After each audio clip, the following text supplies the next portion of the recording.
कहानी बंद दरवाजे का रहस्य। गांव के छोर पर एक पुराना मकान था जिसकी खिड़कियां टूटी हुई थीं और दरवाजा हमेशा बंद रहता था। कोई नहीं जानता था कि उसमें कौन रहता है। बच्चे तो पास से गुजरने में भी डरते थे। एक दिन गांव का साहसी लड़का आरव अपनी बहन पीहू के साथ उस मकान के पास से गुजर रहा था। पीहू ने कहा, भैया, सुना है रात को इस मकान से रोने की आवाज आती है।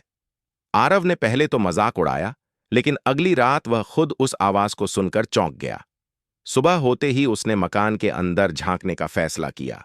दरवाजा तो हमेशा की तरह बंद था, लेकिन जैसे ही उसने पास जाकर हाथ लगाया, दरवाजा खुद ब खुद खुल गया। अंदर अंधेरा था, दीवारों पर जाले लटके हुए थे, पर एक बात अजीब थी। एक कोना साफ सुथरा और हाल ही में उपयोग में लाया गया लगता था। आरव का दिल जोर से धड़कने लगा। तभी उसे एक धीमी आवाज सुनाई दी, कृपया मेरी मदद करो। वह आवाज ऊपर की मंजिल से आ रही थी। आरव ने धीरे धीरे सीढ़ियां चढ़ीं। ऊपर पहुंचकर उसने एक कमरा देखा जिसका दरवाजा बंद था। अंदर से किसी के रोने की आवाज आ रही थी। उसने दरवाजा खटखटाया, आवाज बंद हो गई। फिर अचानक दरवाजा खुला और एक बूढ़ी औरत बाहर आई। तुम यहां क्यों आए हो? उसने कठोर स्वर में पूछा। आरव ने डरते हुए कहा, मैंने रोने की आवाज सुनी थी। क्या आप ठीक हैं? बूढ़ी औरत ने गहरी सांस ली और कहा, इस घर में कोई नहीं आता, लेकिन अब तुम आ गए हो और अब तुम सच्चाई जानोगे। उसने आरव को एक पुराना ट्रंक दिखाया।